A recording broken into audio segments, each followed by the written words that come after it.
저는 전 남편과 고등학생 시절부터 연인이었고 첫사랑이었고 결혼까지 한 44살 여성입니다. 직장 생활을 하고 자녀는 아직 없으니 워킹맘이라는 표현은 애매하고 커리어 우먼쯤으로 저를 소개하고 싶네요. 남들은 대학에 들어가 연애도 많이 하고 즐거운 대학 생활 추억 하나쯤은 가지고 있다고 하는데 안타깝게도 저는 그런 추억은 따로 없어요. 제 인생에서 유일한 남자는 남편뿐이었고 제 인생을 완전히 바꾸어 놓은 그 일이 있기 전까지도 그렇게 알고 지내왔으니까요. 제가 그래왔던 것처럼 남편 또한 제가 전부였기를 바랬지만 그건 제 욕심이었기도 하고요. 남편과 저는 동갑내기 부부예요. 요즘 흔히 말하는 장기 연애의 표본이라고 할 수 있을 정도로 긴 시간 연애를 해왔거든요. 남편과의 인연은 고등학교 1학년 17살부터 시작했어요. 우연히 친구의 친구라는 소개를 받고 처음 만난 그날부터 우리는 친구이자 연인처럼 모든 것을 함께 했고 공유했어요. 남들은 학생 때 인연은 성인이 되면 다 헤어진다고 했지만 남편과 저는 다르다고 생각했고 정말 대학 진학과 군입대라는 높은 장벽을 뚫고 우린 여전히 사랑했죠. 이제 막 대학에 입학한 푸릇푸릇한 20살. 우리는 이미 3년이라는 시간 동안 연인 관계를 유지해왔던 상황이었지만 각자 다른 대학을 진학하게 되었죠. 덕분에 매일같이 붙어 다니던 우리는 학교의 수업 일정에 따라 잠시 떨어져 지내는 시간이 많았어요. 3년간 매일을 붙어 다니던 우리가 자주 볼 수 없게 되고 또 새로운 사람들을 만난다는 것이 남편 입장에서는 매우 불안했던 것 같아요. 무엇보다 당시 저에게 호감을 보이며 연락을 해오는 선배도 있었고 동기들도 있었고요. 그리고 그런 관심을 받고 있는 사실을 알게 된 남편 입장에서는 내내 불안해했죠. 어? 이 편지 누가 준 거야? 남자 글씨인데. 응? 아, 그거 동익 선배가 사물함에 넣어두고 가셨더라고. 얼굴 보려고 했는데 못 봐서 아쉽다면서. 아직 읽어보진 못했는데. 왜? 무슨 내용인데? 아, 아직 안 읽어봤구나. 그럼 그냥 읽지 마. 왜? 무슨 내용인데? 나한테 보낸 편지인데 내가 읽어야 알지. 이리 줘봐. 아이, 쓸데없는 이야기야. 절대 읽지 마.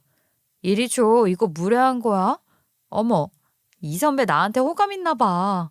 거봐, 읽지 말랬잖아. 아휴, 이거 내가 가져간다. 안 되겠네. 지영아, 우리 그냥 같이 살래? 뭐? 같이 살자고? 아, 미쳤나 봐. 진심이야?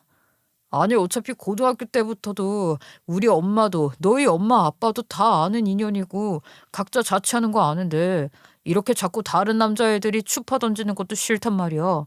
거기다 나는 군대도 다녀와야 하는데 그냥 미리 허락만 받고 같이 살자. 그래. 너만 좋다면 나도 좋아. 남편은 나에게 너무 소중한 존재였기 때문에 부모님이 허락만 한다면 이 남자와 지금 당장이라도 결혼을 해도 상관없겠다 싶었기 때문에 이렇게 동거를 시작하게 됐어요. 부모님 입장에서는 당장 결혼은 너무 빠르니 일단 결혼 전제로 함께 살고 있으면서 남편이 군입대를 하고 전역까지 하고 각자 제대로 된 직장을 구하고 난 후에 결혼식을 올리고 정식 부부로 지내는 건 어떻겠냐는 이야기를 해주셨고 저희는 그 말에 따라 함께 살기 시작했어요. 남편과 함께 살게 된 대학생 시절은 지금 생각해도 정말 아름답고 찬란한 시기였어요. 지금 생각해도 제 인생에서 가장 행복했던 시절이라고 꼽을 수 있을 정도니까요. 저는 어릴 적부터 늘 바쁘셨던 아버지는 얼굴조차 보기 힘들었고 늘 엄마와 단둘뿐이었던 시간이 많았거든요.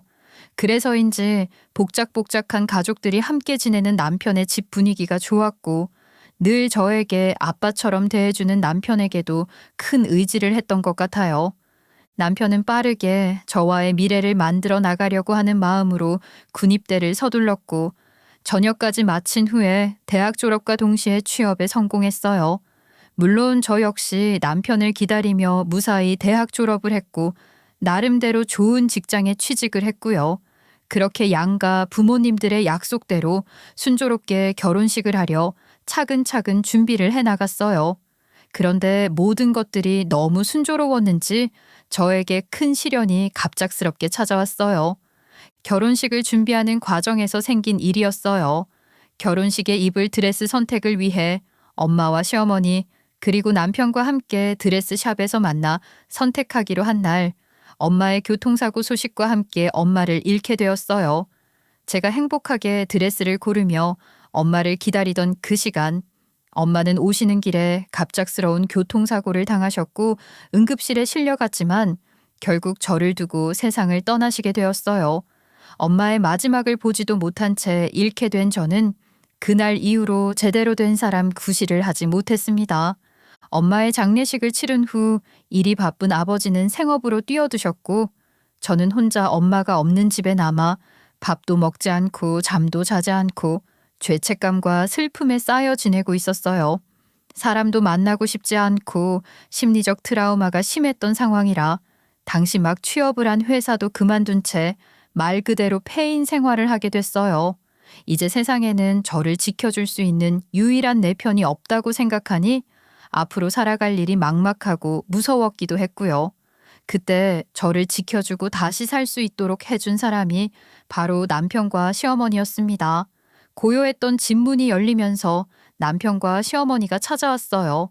짐을 잔뜩 들고서요. 여기까지 무슨 일이세요? 너는 또 무슨 일이야? 이건 또 다 뭐고? 아유, 짐 무거워서 혼났네. 정아, 밥은 먹었어? 왜 이렇게 야위었어? 아니, 이게 다 무슨 짐이야? 어머니, 무슨 일이세요? 오늘부터 기철이랑 나랑 여기서 지낼 거다. 너 혼자 있으니까 기철이가 얼마나 나를 볶아 먹던지. 아유, 그 잔소리 들을 바에는 내가 여기서 너랑 지내고 말지. 엄마니까. 아니, 이렇게까지 안 해주셔도 되는데. 그런 말 하면 엄마 서운해. 기철이랑 결혼한다고 했잖니. 그럼 나도 지영이 네 엄마인 거야. 네 맘 충분히 알아. 아이고, 이 어린 것이 얼마나 힘들고. 그래도 살아야지. 분명 엄마도 이런 지영이 모습 보고 싶지 않을 거야. 엄마가 밥 얼른 해줄 테니까 먹고 우리 다시 잘 살아보자. 알았지, 지영아? 어머니, 이렇게까지 저를 생각해 주시고 너무 감사해요. 저 잘 극복하고 견뎌볼게요. 저는 그날 정말 오랜만에 따뜻한 저녁 식사를 하고 조용하다 못해 고요했던 집이 시끌벅적해지면서 오랜만에 따뜻한 온기를 느꼈어요. 그날 이후로 저는 조금씩 밝아졌고 다시 예전의 모습으로 돌아올 수 있었어요. 아마 제가 지금의 모습으로 성장할 수 있었던 건 분명 제 남편과 시어머니가 아니었다면 불가능했을 거예요. 저는 그 후 남편과 결혼을 하고 싶었고 시어머니와 진정한 가족이 되고 싶었어요. 하지만 엄마가 사고를 당하게 된 사건을 계기로 결혼식에 대한 트라우마가 생겨서 선뜻 다시 결혼식을 올리기 무섭더라고요. 그 마음을 눈치채셨는지 시어머니는 먼저 번거롭게 결혼식 같은 거 하지 말고 시작하는 게 어떠냐고 제안을 해주셨고 그 덕분에 저는 남편과 식을 올리지는 못했어요. 다만 혼인신고는 해야겠다는 생각을 하고 있었어요. 그런데 이 또한 시어머니와 이야기를 나눈 끝에 편하게 생각하기로 했어요. 제 지영아, 그 혼인신고를 꼭 해야 된다는 강박에 하지 않아도 돼. 네? 그래도 결혼식도 저 때문에 하지 못하는데 혼인신고라도 먼저 해둬야죠. 네 맘이 정그러면 아이가 생기면 그때 같이 혼인신고를 하는 것이 어떠니? 기철이 아무리 내 아들이지만 너는 내 딸이나 다름없잖니. 결혼을 해본 엄마 입장에서 네가 원한다면 조금 미루고 살아보는 것도 괜찮어. 혹시나 눈치가 보인다면 나나 기철이 걱정은 하지 마렴. 내가 잘 이야기하마. 저를 딸처럼 아껴주시는 시어머니의 따뜻한 배려와 조언 덕에 아이가 생기면 하려고 했던 혼인신고도 차일피일 미뤄지며 소위 사실혼 관계를 유지해 왔습니다. 그럼에도 결혼 생활은 안정적이고 행복했어요. 다만 아이를 가지려고 노력을 했지만 마음처럼 쉽지 않았어요. 지금 생각해보면 이런 일이 생길 걸 미리 알고 하늘에서 엄마가 절 도왔던 건 아닐까 싶기도 해요. 결혼 후 남편과 저는 각각 다른 직장을 다녔어요. 남편은 회사에서 꽤 인정받는 듯 했고 일에 욕심도 많아 승진을 하려 열심히 근무했죠.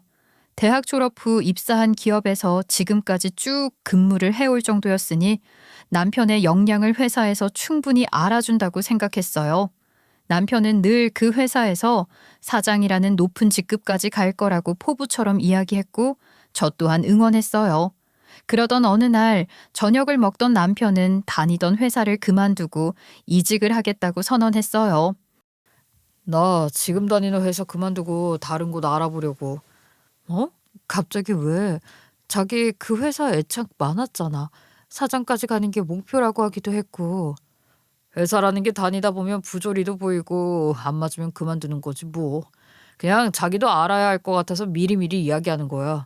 나 다른 데 알아볼 동안 잠시 집에서 쉴 거라고. 그래 뭐 자기야 워낙 능력이 좋으니까 금세 이직처 구할 거야. 걱정 말고 그동안 쉬지도 못했는데 푹 쉬어. 여행도 좀 다녀오고. 그렇게 말해주니까 고마워. 그래도 당신이 암내큐하면 어쩌나 걱정했는데. 나야 늘 자기 편이지. 걱정 말고 좀 쉬어. 그동안 고생했잖아. 남편을 믿었기 때문에 회사 퇴직 후 한 두 달 정도 쉬고 곧 다른 곳으로 이직을 하겠지 하는 생각으로 기다려줬어요. 그런데 생각했던 것보다 이직 시기가 늦어지면서 남편은 점점 히스테릭해졌고 저 또한 슬슬 남편이 걱정되기 시작했죠. 사실 일자리 소개를 해준다는 건 그리 어렵지 않았지만 자존심이 강한 남편이 이를 받아들일까 싶어 선뜻 움직이지 못하고 있던 중 자꾸만 작아지는 남편을 보니 안 되겠다 싶어 아버지에게 SOS를 했습니다. 남편이 다시 취직할 수 있는 자리를 마련해 줄 것을 부탁하려고요.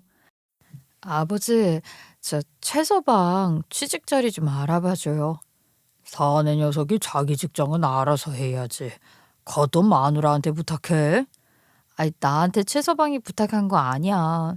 그냥 내가 그래주고 싶어서 그래요. 딸이 처음 하는 부탁인데 들어줄 수 있죠? 아버지는 충분히 연결해 주실 수 있잖아요. 이번 한 번만 해주는 거야. 서울은 좀 어렵고 지사 정도로 추천해 줄 수 있을 것 같은데. 거도 괜찮겠니? 어디든 최서방 역량이면 충분히 할 수 있어. 고마워요, 아버지. 남편 몰래 이직에 도움을 줬지만 자존심이 강한 남편을 위해 제 부탁이 아닌 스카웃 제의라는 말로 포장해 주길 부탁했어요. 그리고 제가 남편을 몰래 도왔다는 사실은 끝내 비밀로 했어요. 어찌됐든 다시 취직을 하게 된 남편은 생기가 넘쳤고 일을 잘 해보려는 의욕도 넘쳤어요. 부탁을 했든 스카웃을 했든 그런 게 다 무슨 소용이 있겠나 싶을 정도였으니 진작 이렇게 할 걸 싶은 생각도 들었고요. 지영아, 나 드디어 이직 성공했다. 정말? 축하해. 겉봐, 당신이 리프레시 좀 하니까 당신 기량 알아보고 스카웃도 오고 걱정할 거 하나 없었지? 그러니까 뭐 이전 직장처럼 서울 본사는 아니어도 본사 다음으로 꽤 큰 지사니까 거기서 노력해서 얼른 다시 본사로 발령받도록 노력해야지. 그래, 당신 역량이면 분명하고도 남을 거야. 응원해. 남편은 일주일 정도 쉬는 시간을 보낸 뒤 곧바로 새로운 직장으로 출근을 했어요. 서울에서 출퇴근을 며칠 정도 해봤지만 업무도 많고 퇴근도 늦어지는 일이 많아 지사가 있는 세종시에 오피스텔을 마련해 지내기로 했어요. 저도 함께 가서 살고 싶었지만 직장 생활을 하고 있기에 상황이 마땅치 않아 남편과 주말 부부의 생활을 시작하게 되었어요. 흔히 주말 부부는 위험하다는 주변의 이야기를 많이 들어왔지만 남편과의 긴 세월 동안 쌓인 믿음이 저를 흔들리지 않게 해줬기에 괜찮았어요. 또 실제로 남편은 세종시로 내려간 후에도 연락도 잘 되었고 금요일이면 퇴근 후 곧바로 서울로 올라와 저와의 시간을 보내는 일이 일상이었기에 문제가 되지 않는다고 생각했어요. 하지만 그런 남편의 모습이 점차 권태롭게 변하는 것을 느끼는 데는 그리 오랜 시간이 필요하지 않았어요. 주말 부부 생활을 시작한 지 6개월 정도가 지날 때쯤 남편은 조금씩 변하기 시작했어요. 주말에도 잔업을 해야 한다는 핑계를 대는 일이 많아졌고 출장 야근이 많아 서울로 올라오지 못한다는 말을 하며 얼굴을 보지 못한 지 무려 2달이 지났죠.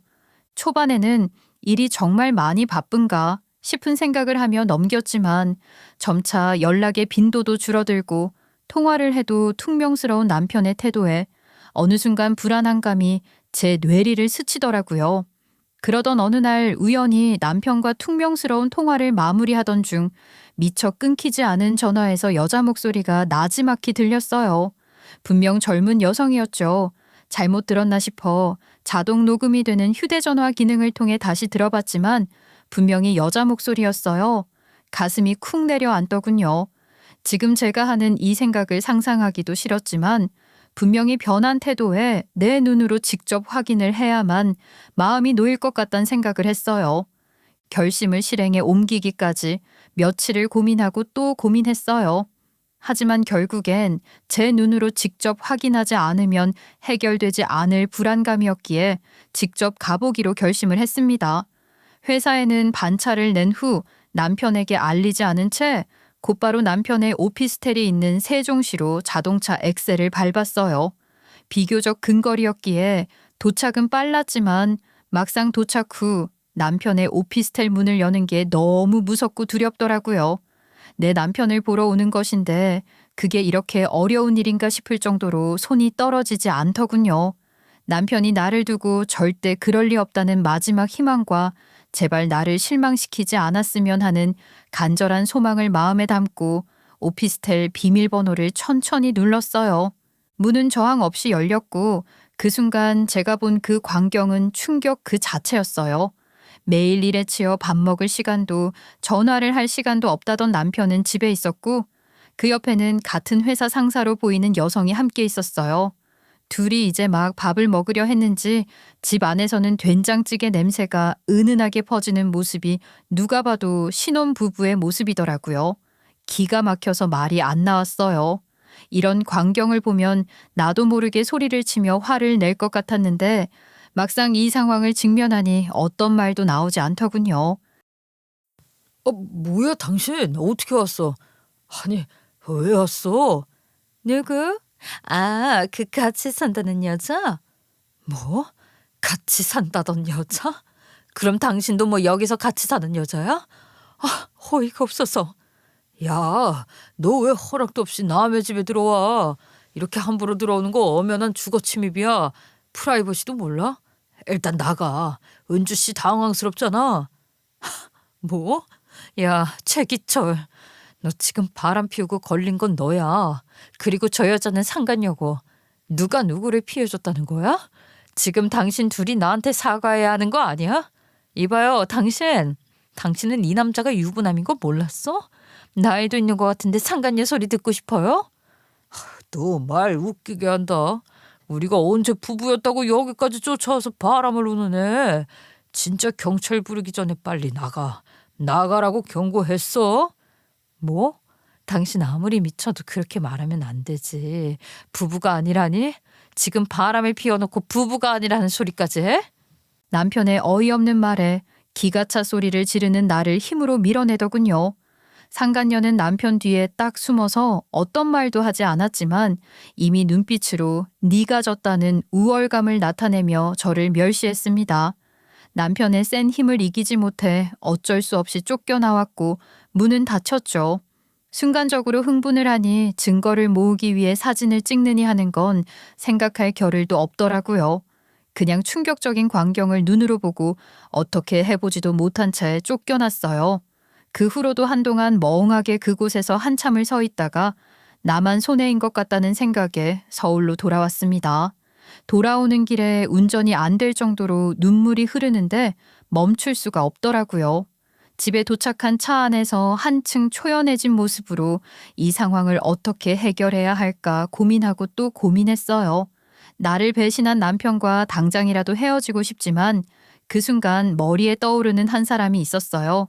바로 시어머니였죠.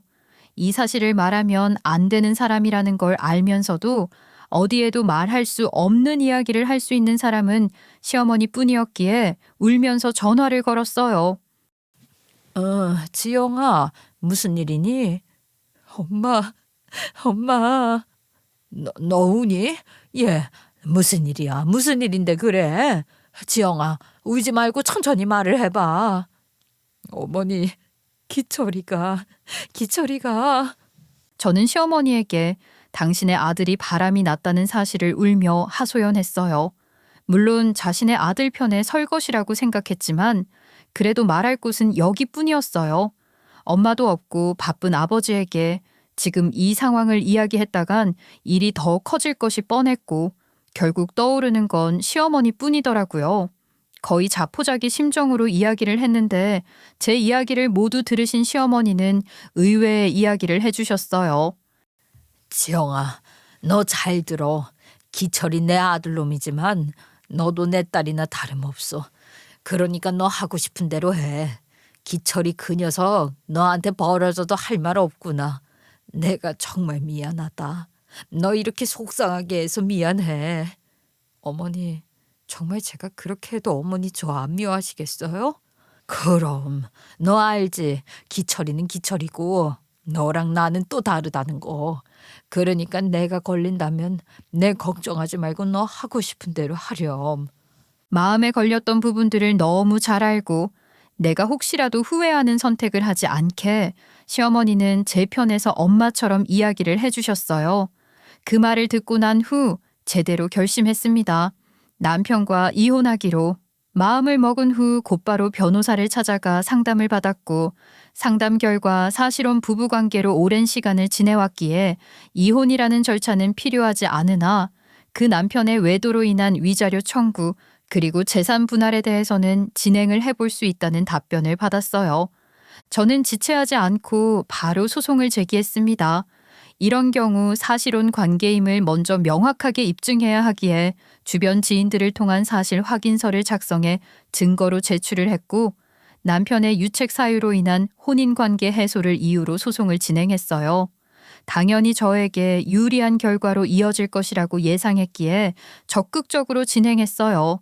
그런데 제 예상과 달리 1심의 결과는 패소였어요. 제 소장을 받은 남편은 사실혼 관계가 아닌 단순 동거 사이임을 주장해 제가 요구하는 모든 사항들이 의미가 없다는 주장을 했더군요. 게다가 직전 가정법원 판사 출신 변호사를 선임하고 가이드를 받아 대학 시절부터 동거 사실, 경제적 공동체가 아니었다는 증명, 결혼식을 올리지 않았다는 점, 현재 주거지는 내 명의로 남편은 전입신고도 하지 않고 있다는 사실을 모두 증명하며 단순 동거사라는 주장을 했고 그에 비해 증거가 빈약했던 제가 패소를 하는 결과를 이끌었던 겁니다. 제 변호사님 역시 이런 사소한 것들을 증거로 활용하기 위해 전략적으로 준비를 한 것 같다는 이야기를 하시더라고요. 생각보다 치졸하고 치밀한 남편의 대응의 결과를 본 후 남편을 찾아갔지만 오히려 그날 일은 제가 처절하게 남편과 상간녀에게 복수를 하리라는 다짐을 하게 만드는 계기가 되었어요. 그곳엔 남편은 없고 상간녀가 있더군요. 당신 지금 여기가 어디라고 마치 자기 집처럼 있는 거야? 이제는 뭐 당당하다는 거야? 아니, 저기요. 왜 법적 부부도 아니고 아무 사이도 아니라면서 질척대는 거예요? 남자가 그렇게까지 싫다고 말을 하는데도 버티고 또 찾아오고. 아우, 진짜 자존심도 없나 보네. 막말로 기철 씨한테 해준 게 뭐가 있다고. 매번 도움만 받았다며? 정말 뻔뻔하고 양심 없네. 기철 씨 이번에 승진해요. 다 제 덕분이고요. 전 적어도 그렇게 빌붙어서 돈만 받진 않는단 소리예요. 그럼 지금 기철 씨에게 필요한 사람이 누구겠어요? 당신 말 다 했어? 꼭 법적으로 신고해야 부부가 아니야. 꼴랑 몇 달 만난 당신이 감히 알 수도 없는 그런 관계야. 그렇게 엄청난 부부 사이를 한순간에 남보사 못하게 만든 건 상간녀인 당신이고 창피한 줄 알아야지. 안 그래? 당신이 정말 기철이에게 필요한 사람인지는 두고 보면 알겠지. 미안한데 나 그냥 기철이 옆에 딱 붙어 있으려고. 혹시 알아? 기철이가 잠깐 방황을 하고 있을지. 내가 안 떨어지면 결국 당신이 지지 않겠어? 난 그래도 무려 13년, 아니 그 이상을 함께한 여잔데 말이야. 어디 한번 열심히 해봐. 내가 어떻게 하는지. 그래, 뭐 지금은 그렇게라도 말을 해서 정신 승리가 하고 싶겠죠. 그렇게 생각하는 게 당신 정신 건강에 좋다면 뭐, whatever. 그렇게 생각하세요. 듣자 하니 예전에도 대인기피증이니 우울증이니 멘탈 툭 하면 털리고 그랬다면서요. 또 그러지 않으려면 잘 관리해야지. 최기철 이 새끼가 그런 말까지 했구나. 그게 나한테 무슨 사건인지 뻔히 알면서. 내 걱정해줘서 고맙네. 근데 앞으로 너도 많이 답답할 거야. 내가 너 그렇게 꼭 만들 거야. 그날 저는 남편에 대한 일말의 연민도 사라졌어요. 어떻게 엄마를 잃은 아픔으로 힘든 시절을 겪었던 것까지 폄하하며 이야기를 할 수 있는지 도무지 이해가 되지 않았고 용서할 수 없었어요. 게다가 상간녀의 뻔뻔함을 직접 눈으로 확인하고 돌아온 그 후 이제는 오직 나만 생각하고 하고 제대로 복수를 해야겠다는 생각만이 가득했죠. 이미 법적 싸움으로 번진 이상 2번은 질 수 없었어요. 그래서 고민 끝에 패스를 이끈 변호사가 아닌 가정법원 판사 출신의 또 다른 변호사를 찾아갔고 상담을 받았습니다. 돈이 얼마가 들던 제대로 된 복수를 할 생각밖에 없었기 때문에 이번엔 정신을 똑바로 차리고 상대방이 반박을 할 조금의 가능성도 없이 제대로 진행해 보려고 했어요. 소송 기록을 검토한 변호사님은 충분히 항소를 할 수 있다는 답변을 주셨어요. 물론 1심을 뒤집을 만한 명확한 증거를 확보한다면요. 문제는 1심에서 전혀 입증되지 않은 새로운 증거를 찾는 일이었는데 막상 상대방 증거 반박 이외에 신박한 것이 떠오르지 않더라고요. 며칠을 확실하게 상황을 뒤집을 수 있는 증거를 찾던 중 시어머니가 문득 떠올랐어요. 당신의 도움이 필요하다면 언제든 도와주시겠다는 말이 떠올랐고 염치가 없지만 분명하게 남편과 제가 부부로 지내왔던 사실을 증명할 수 있는 가장 확실한 사람이었어요. 상황이 이렇게 된 이상 도움을 받을 수 있는 건 시어머니뿐이었어요. 물론 팔은 안으로 구분이 큰 기대는 하지 않았지만 시어머니는 의외로 저를 위해 부부로 생활을 해왔다는 사실을 증언해 주셨고 입증을 위한 대화 내역을 주셨어요. 아무리 아들을 감싼다고 하더라도 그 세월을 무시할 순 없다고 하시면서요. 또 현재 정신이 나가버린 자신의 아들이 모두 뉘우치며 돌아오길 바라는 마음도 함께 담아서요. 항소 준비를 모두 마친 저는 남편이 살고 있는 세종시 오피스텔로 들어갔어요. 적을 알면 백전백승이라는 말이 있듯 저에게 유리한 증거를 확보하기 위함이기도 했어요. 마치 그날 일이 존재하지 않았던 것처럼 남편을 대했지만 사실 쉬운 일은 아니었어요. 남편은 갑자기 변한 제 태도가 이상했지만 오히려 자신이 아니면 안 된다는 생각을 했는지 의기양양하게 지내더라고요. 그 모습이 치가 떨리고 미웠지만 더 큰 복수를 위해서는 어쩔 수 없다는 생각에 버티고 또 버텼습니다. 변호사님께서 조언을 해주신 포커페이스 유지와 부정행위에 대한 증거를 제대로 확보하기 전까지는 참고 또 참아야 한다는 말을 새기고 또 새기면서 말이지요. 그곳에서 아무렇지도 않은 모습으로 남편과 보내는 2주는 저에게 지옥 같은 시간이었어요. 틈만 나면 당당하게 상간녀를 집으로 들이기도 했고 통화도 하면서 마치 저를 들러리 취급하는 날들의 연속이었으니까요.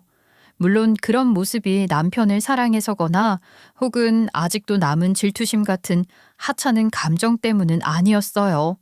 내 인생을 완벽하게 바꿔버린 두 사람을 직접 보고도 어떤 복수도 하지 못한 채 꾹꾹 참아내야 하는 그 상황들이 힘들었습니다. 그렇게 참고 또 참았던 인고의 시간을 보내고 이후에 복수를 위해 필요한 것들은 다 모으는 데 성공했어요. 그리고 드디어 디데이가 왔어요. 바로 남편이 세종시 지사가 아닌 서울 본사 발령이 확정되고 서울로 이사를 오는 날이었죠. 남편에게 가장 기쁜 그날 가장 확실한 지옥을 안겨주고 싶었거든요. 남편은 설렘이 가득한 마음으로 트럭에 짐을 실으며 콧노래를 부르고 있었죠. 그런 남편을 바라보며 짐을 도와주는 척하고 있었는데 갑자기 다가와 차갑게 말을 내뱉었어요. 아, 너는 왜 짐을 싣고 있어? 왜 따라가게? 내 덕 보려고? 이제 너랑은 끝이야. 찍을 도장도 없지만 이혼 도장 찍고 친정이나 가 이년아. 최기철, 너 지금 하는 말 진심이니? 책임질 수 있겠어? 내가 너는 책임지기 싫어도 지금 하는 말은 분명하게 진심이고 책임질 수 있어. 그동안 얼마나 지겨웠는지 알아? 이제 꼴도 보기 싫으니까 제발 좀 내 인생에서 빠져줘라. 그래. 그래도 우리가 함께한 정을 생각해서 네 어머니를 생각해서 난 한 번 기회 줬다. 알았어. 남편이 말을 하는 그 순간 올 것이 왔다 싶어 머리가 하얘졌어요. 아무리 준비를 하고 대비를 했던 상황이라고 해도 막상 다가오니 아득하더군요. 지금 이 말을 하는 남편의 태도는 정말 예전에 내가 알던 그 사람이라고 믿기 도무지 어려울 만큼 싸늘했어요. 이미 예상을 했다고 해도 충격은 크게 다르지 않았어요. 하지만 저 또한 복수를 위한 준비를 이미 했고 계획을 한 이상 흔들릴 이유가 없었죠.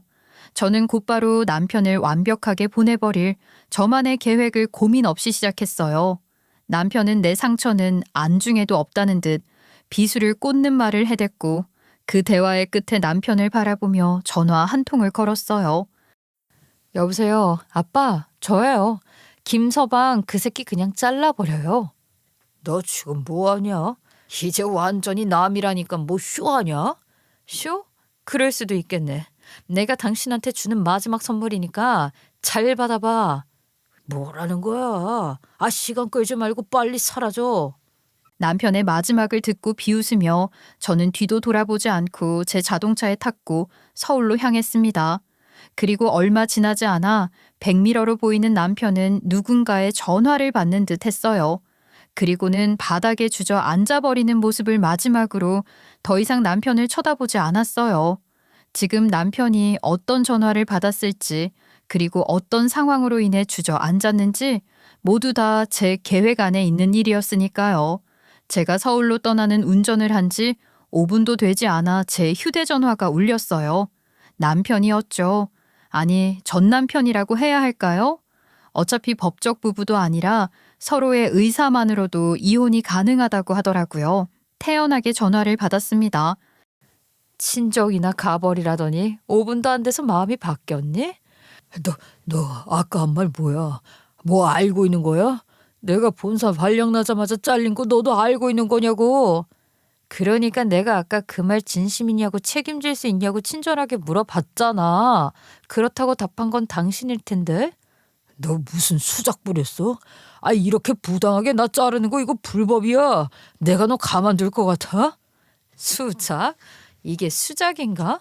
뭐 애초에 취업도 안 되는 당신 내 덕으로 그 회사 힘들게 취직시켜준 것이 수작일지도 모르겠네. 그래서 이제라도 다시 제자리로 돌리려는 건데 뭐 문제 될 거 있나? 고작 회사 하나 잘린 걸로 이렇게 흥분하면 안 돼. 나 아직 당신한테 보고 싶은 모습이 참 많아. 아직 준비한 거 시작도 안 했거든. 그니까 얌전히 조금만 기다려. 야, 너 진짜 무슨 말이야? 아, 뭘 더 한다는 건데? 전화기 너머로 소리치는 전 남편 목소리를 뒤로 한 채 전화를 끊었어요. 하루아침에 해고 통보를 받았으니 화가 머리 끝까지 났겠죠. 그 성격에 가만히 있진 않을 것 같았는데 역시더라고요. 자신의 해고가 부당하다며 회사에 항의를 했고 들리는 바로는 받아들여지지 않자 법적 대응도 마다하지 않겠다며 바쁘게 움직이고 있었어요. 그 과정에서 오히려 남편은 회사로부터 형사고소는 물론 피해로 인한 손해배상 청구소송 소장을 받았어요. 또 제가 심혈을 기울여 준비한 사실혼 파기 위자료 청구소송의 항소장이 전 남편에게 도착했더군요. 전 남편은 저에게 화풀이라도 하듯 끊임없이 연락을 해왔어요. 집 앞에 찾아와 무작정 기다리는 날들도 많았죠. 원망을 했다가 사면 초기에 이른 자신의 상황을 이야기하며 도움을 청하다가 제발 연락 좀 받으라며 울기까지 하며 포기할 줄 모르고 찾아왔어요. 전 당연히 만나줄 이유도 없고 생각도 없었기 때문에 무시하며 지냈죠. 그러던 어느 날 전 남편은 안 되겠는지 퇴근을 하며 돌아오는 길에 주차를 하는 제 차를 막아섰어요. 전 남편 저를 기다렸나 보더라고요. 연락도 받지 않던 저를 만나기 위해 주차장에서 기다리다가 저를 만나려고 했던 것이죠. 무시하고 집으로 들어가려고 하는 순간 저를 잡았어요. 너 어디가? 내가 너한테 연락을 몇 번이나 했는지 너 알면서도 무시를 해? 나한테 이래도 되는 거야? 이미 남이고 헤어진 사이인데 내가 미쳤다고 당신 전화를 꼭 챙겨받아야 할 이유가 있니? 그리고 집 자꾸 찾아오지 마. 한 번만 더 찾아오면 나도 신고할 거야. 누구 맘대로 끝난 사이야. 아직 해결된 게 하나도 없는데. 너 내가 다니는 회사랑 연관 있지? 내가 지금 이렇게 된 것도 네가 다 꾸민 짓이지. 너는 다 알잖아. 아, 말은 해줘야 될 거 아니야. 그래? 듣고도 견딜 수 있겠어? 자존심이 많이 상할 텐데. 약 올리지 말고 그냥 다 말해. 뭘 알아야 내가 해결할 거 아니야. 저는 전 남편이 모르는 이 상황들에 대해 차근차근 이야기를 시작했습니다. 대충은 눈치채지 않았어? 내가 당신 소개해준 그 회사, 우리 아빠가 키우는 자회사야. 웃기지 마. 대표가 엄연히 있는데 왜 그게 장인어른 회사야? 장인어른? 웃긴다. 당신 입에서 그런 표현이 아직도 나오고? 그 회사는 가족들 외에는 몰라. 실제로 대표로 다른 사람을 임명했고 건실하게 잘 운영되고 있는 회사고, 그러니 취직도 못하고 피폐해져가는 당신을 내가 아빠한테 부탁하고 또 부탁해 취업하게 해준 거지. 취업을 시켜줬으면 그냥 둬야지. 아, 네가 월권으로 나를 잘라? 아무리 아버지 회사여도 이게 맞아? 착각하고 있나 본데, 그동안 내 권리로 억지로 당신을 해고하지 않고 근근히 다니게 한 게 오히려 내 죄야. 당신 업계에 소문 짱 났더라? 그 전에 들어갔던 그 회사에서도 은근슬쩍 돈 꼬리 잘라서 횡령하고 거래처 뒷돈 받아 챙기면서 몰래 일 그쪽으로 몰아주고, 꼬리가 길면 잡힌다고 결국 걸렸다며. 오히려 고소 안 당하고 그냥 잘린 게 그나마 정을 생각해서 그런 거라며. 애초에 이직할 곳도 없는데 직장부터 관둔다고 했을 때 알아봤어. 지금은 업계 블랙리스트라 어디에 이력서 넣어도 당신 소용없다더라. 그런 당신을 누가 믿고 뽑아주고 회사에서 업무를 맡기겠어. 그나마 나 정도 되니까 당신을 생각해서, 아니 시어머니 생각해서 내가 덮어주고 지켜줬던 거야. 알아? 그럼 우리 엄마를 생각해서라도 당신이 이러면 안 되지. 나한테 우리 엄마가 전부인데 너 이러면 안 되는 거 아니야? 아이고, 여전히 치졸하네. 엄마까지 팔아서 붙잡아 보려고 하고. 근데 내가 말했잖아. 내 가족이고 내 남편이었기 때문에 안 된다는 아버지 마음 돌리고 돌려서 해줬던 거라고. 근데 그 기회를 잃은 건 당신이야. 너라고. 당신 인생에서 잃지 말아야 할 건 그 상간녀가 아니라 나였어. 근데도 당신은 끝내 나를 버렸고, 나는 그날 당신에 대한 신뢰와 믿음도 다 같이 잃어버렸어. 이런 이야기 미리 해줬다면 내가 안 그랬을 거 아니야. 그 얘기를 해줘야만 안 그러는 사이라면 애초에 신뢰는 끝난 거 아닐까? 당신 소송에서 이겨서 좋았지. 근데 어쩌지? 그렇다고 해서 내가 당신에게 복수를 할 방법이 전혀 없던 건 아닌데. 난 그래도 마지막까지 당신한테 기회를 줬어. 서울로 오게 될 그날에도 당신에게 재차 확인했다고. 근데 그날 당신 너무 매몰차고 냉정하더라. 당신이 그렇게 날 벌레 보듯 하지 않았다면 지금 이렇게까지는 되지 않았겠지. 평소에 전 남편을 대하던 태도와는 전혀 다른 제 모습을 보고 전 남편도 완벽하게 달라진 분위기를 읽은 듯 했어요. 제가 이야기를 하는 내내 벙찐 표정으로 바라보더니 갑자기 태도를 바꾸면서 저를 붙잡기 시작했어요. 여보, 내가 잘못했어. 내가 진짜 내 복도 모르고 실수했어. 이제라도 다시 되돌릴 수 있잖아. 나 그 여자 정리할게. 아니, 정리했어. 지금 보는 앞에서 전화할까? 보여줄까? 아, 내가 진짜 미쳤었나 봐. 당신 소중한 걸 모르고 내가 진짜 한순간에 어떻게 됐었나 봐. 우리 고등학교 시절부터 생각해서 사랑보다 더한 정이 있는 사이잖아. 우리가 어떻게 이래? 여보, 우리 부부잖아. 다시 한번 생각해봐 줄 수 없어? 제발, 제발 나 좀 살려주라. 당신 그 여자 앞에서 내가 나한테 어떻게 이러냐고 했을 때 당신은 우린 부부가 아니고 단순한 동거 사이라며, 우리의 그 긴 세월을 단순히 연인 관계 이상이 아닌 그런 사이로 치부해버린 게 당신이면서 이제 와서 그런 이야기를 해? 당신 이렇게 태세전환이 빠른 사람이었구나. 역시 열길 물속은 알아도 한길 사람 속은 모른다더니. 나 너무 생소하고 낯설어. 내가 알던 당신은 도대체 누구였을까? 이제 정말 무섭고 정이 떨어진다고. 이 일 이후로 나 안 찾아왔으면 해. 앞으로 또 다시 나를 만나러 오거나 이렇게 불쑥 찾아온다면 나는 당신 또 신고할 수밖에 없어. 제발 부탁할게. 지영아, 지영아, 우리 좋았잖아. 너의 하나밖에 없는 사람이잖아. 제발, 제발 잘못했어. 누구보다 절절한 목소리의 전 남편이었지만 자기 앞날을 걱정해 쉽게 태도를 바꾸는 모습을 보니 온갖 정이 다 떨어지더군요. 이제 더는 되돌릴 수 없는 방법은 없고 너무 먼 길을 와버렸다는 걸 전 남편도 모르진 않을 거예요. 전 남편과 그날을 마지막 대화로 한동안은 더 이상 찾아오지도 연락을 하지도 않았어요. 아마 지금 벌어진 일들 해결하는데 급급했기 때문에 저에게 연락을 할 겨를도 없었겠지요. 전 남편과의 인연은 그렇게 끝이 났어요. 생각보다 간편하고 허무하게 정리가 되었더라고요.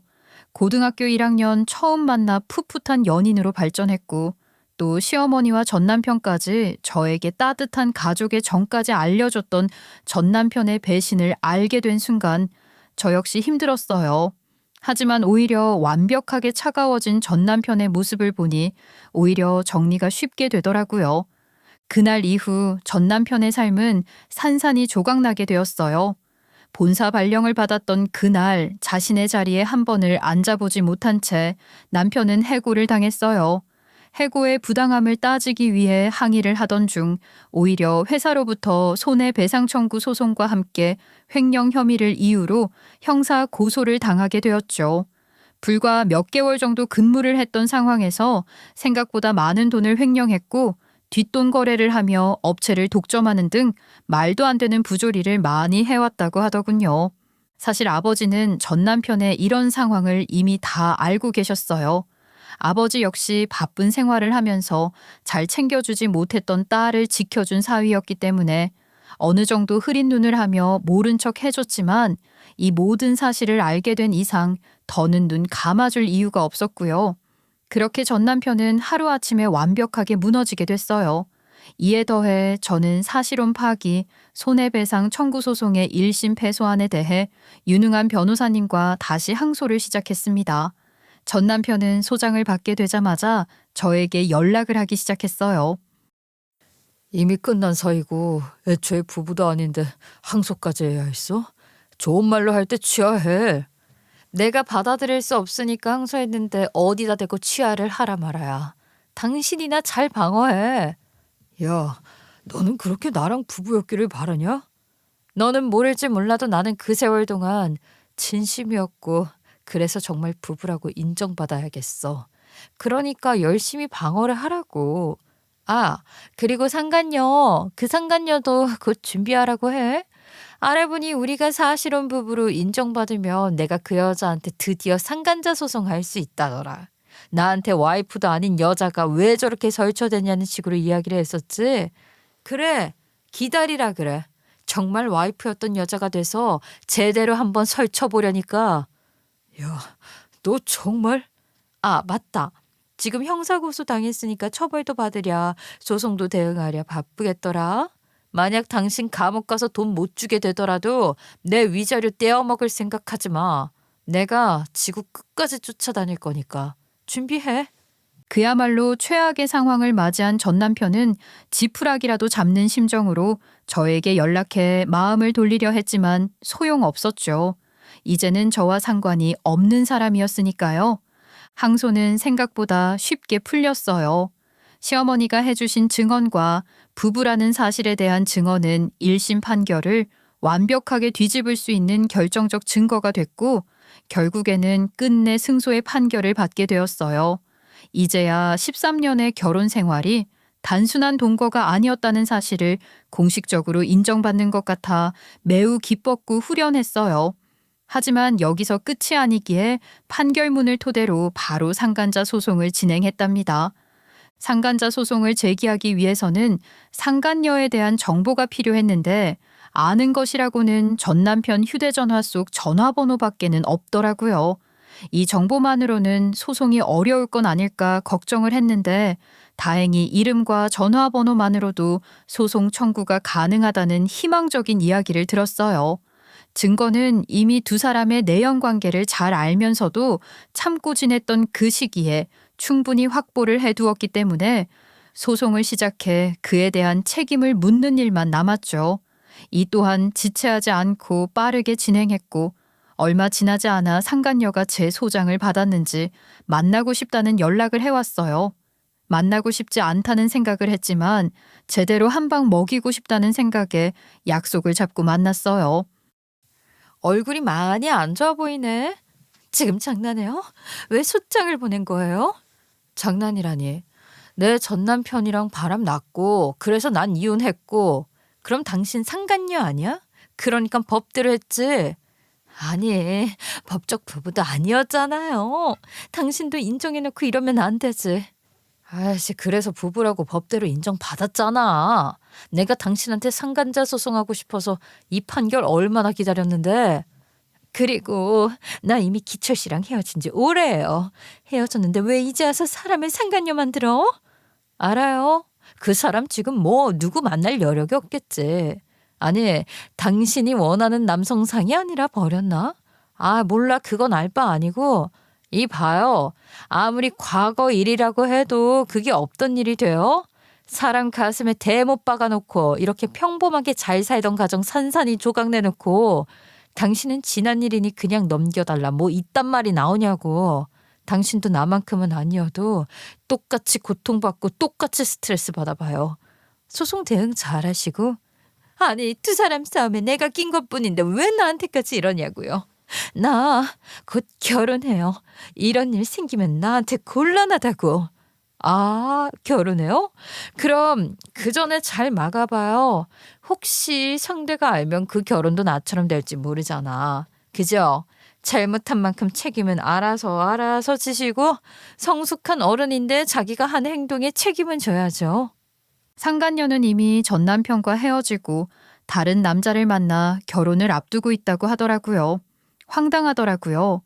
자신 때문에 전 남편과 저는 이렇게 남이 되었는데 모든 것을 숨긴 채 결혼을 한다니 뭔가 억울한 마음에 법률적 자문을 받아 혹시 이 사실에 대해 상간녀의 남편이 될 사람에게 알릴 수는 없는지 확인을 했어요. 안타깝게도 그런 방법은 불법이기에 오히려 명예훼손으로 고소를 당할 수 있다고 하더라고요. 그 대신 상간녀의 가족들에게 알리는 건 불법이 아닐 수 있다는 조언을 받아 상간자 소송을 제기한 후 판결문을 그대로 집으로 발송해버렸어요. 이제서야 제대로 된 복수를 마무리한 것 같아 속이 참 시원하더라고요. 평소에 자주 보는 사이다가 이런 건가 싶기도 하고요. 다만 이 상황 속에서도 가장 마음에 걸리는 건 바로 시어머니였어요. 분명 자신은 신경 쓰지 말고 하고 싶은 걸 다 하라고 말씀하셨지만 분명히 속이 상하셨을 것이고 앞으로는 쉽게 뵙지 못할 것이라 생각하니 마음이 아팠어요. 욕을 먹을 각오로 시어머니에게 연락을 해 뵈러 갈까도 생각했지만 사실 시어머니를 직접 만나면 어떤 말을 해야 할지 도무지 자신이 없더라고요. 그래서 고민을 하던 끝에 메시지를 남겼어요. 앞으로 자주 볼 순 없어도 평생 잊지 않겠다는 말과 함께 여전히 저에게는 가장 소중한 분이시고 늘 감사했다고요. 건강하시길 바란다고요. 답장이 오지 않을 것을 알았지만 그대로 막상 오지 않으니 마음은 씁쓸했지만 그렇게 털어버리기로 했어요. 감사한 마음을 가지면서요. 이렇게 행복했던 제 결혼 생활은 13년을 끝으로 완벽하게 끝이 났어요. 사실혼 위자료 청구 소송 승소와 상간녀 소송 승소를 통해 두 사람 모두에게 위자료 지급 판결을 받아내면서요. 전 남편에게는 정신적 손해배상으로 2,500만 원을 그리고 상간녀에게는 1,500만 원의 위자료를 지급하라는 판결을 받았어요. 그동안 내가 받은 고통과 마음의 상처를 생각한다면 턱없이 부족한 금액이었지만 그래도 이 정도라도 받아야 내 고통에 대한 보상을 받는다는 생각에 꼭 받아낼 거예요. 앞으로 살아가면서 이 돈을 갚지 않으면 불편하도록 말이에요. 상간녀는 제가 집에도 이 사실을 알린 탓에 몇 차례 더 찾아오고 연락이 와 악담을 쏟아냈지만 더 이상은 반응하지 않았어요. 그 후 빠르게 털어버리려는 듯 위자료 지급 판결이 나오자마자 위자료 입금을 했고 아마 이 모든 사실을 숨긴 채 결혼을 했겠죠. 하지만 전 이번 일을 계기로 인과 응보는 반드시 존재한다는 사실을 알았어요. 그 여자 또한 언젠간 저에게 준 상처만큼 똑같은 상처를 받게 될 것이라고 믿어요. 전 남편은 현재 직장도 잘린 후 횡령 혐의로 인해 형사 처벌을 받게 되었어요. 그리고 회사에 끼친 손해배상에 대해 청구를 해 엄청난 수준의 손해배상금 지급을 해야 한다고 하더라고요. 그래서인지 현재까지 저에게 지급해야 할 위자료는 받지 못했어요. 일부는 지급을 해줬는데 상황이 좋지 않다 보니 저에게 지급을 해야 할 위자료를 가장 뒷전으로 생각하고 있는 것 같더라고요. 그렇다고 하더라도 저는 끝까지 쫓아가서 받아낼 생각이에요. 애초에 소송을 했던 목적인 그동안의 세월을 부정하는 남편에게 복수를 하고 싶었고 심리적으로 고통을 주고 싶다는 것이었기 때문에 당장 돈을 받지 못한다고 하더라도 괜찮아요. 시간을 두고 끝까지 받아낼 생각이기는 하지만요. 전 남편과 결혼 생활을 마무리하면서 한 가지 새삼 다행이라고 생각하는 건 바로 아이를 갖지 않았던 것이었어요. 사실 가족이 너무 그리웠던 저였기 때문에 아이를 가지고 싶었는데 모든 마음을 먹은 대로 되더라도 아이만큼은 아니더라고요. 당시 전 남편과 많이 아쉬워했었는데 지금에 와서 생각하니 오히려 다행이라는 생각이 드네요. 아이가 있었던 상황이라면 지금 이 모든 순간들이 얼마나 더 복잡하고 괴로웠을까 하는 생각이 들었거든요. 물론 제 나이 17살 처음 만난 전 남편과의 인연이 43살이 된 지금까지 뼛속까지 깊게 자리를 잡고 있어 혼자서 지내는 이 생활들이 아직은 많이 어색하고 허전하기도 해요. 하지만 한편으로 그동안 조금은 쎄했던 전 남편들의 행동이나 말투를 생각해보며 어쩌면 애써 전 남편을 나쁜 사람으로 생각하고 싶지 않았던 제가 흐린 눈을 하며 지내왔던 건 아닐까 하는 생각도 문득 들어요. 그런 면에서 이제라도 정신을 차리고 제 자리를 찾았다는 것이 다행이기도 하고요. 저는 전 남편과의 긴 인연을 한 번에 끊어냈지만 후회는 하지 않아요. 정말 찰나처럼 고통스럽기만 한 시간이었지만 결국 이 또한 지나가더라고요. 현재 저는 일상으로 다시 돌아와 열심히 일을 하고 여가를 즐기며 행복하게 살고 있습니다. 아이러니하긴 하지만 혼인신고를 하지 않았기 때문에 대외적으로는 싱글로 말 그대로 싱글 라이프를 마음껏 즐기고 있어요. 그동안 해보지 못했던 것도 많이 하고 또 새로운 사람들의 호감도 받으면서 나름대로 다른 방식의 설레임이 있다는 걸 몸소 느끼며 즐겁게 생활하고 있어요. 제가 앞으로는 누군가를 사랑하고 또 결혼을 하지 못할까 걱정하기도 하는데요. 한 번의 실수에 굴하지 않고 분명 좋은 인연들이 많다고 믿으면서 저만을 위한 삶을 잘 살아가 보려고 해요. 감사합니다.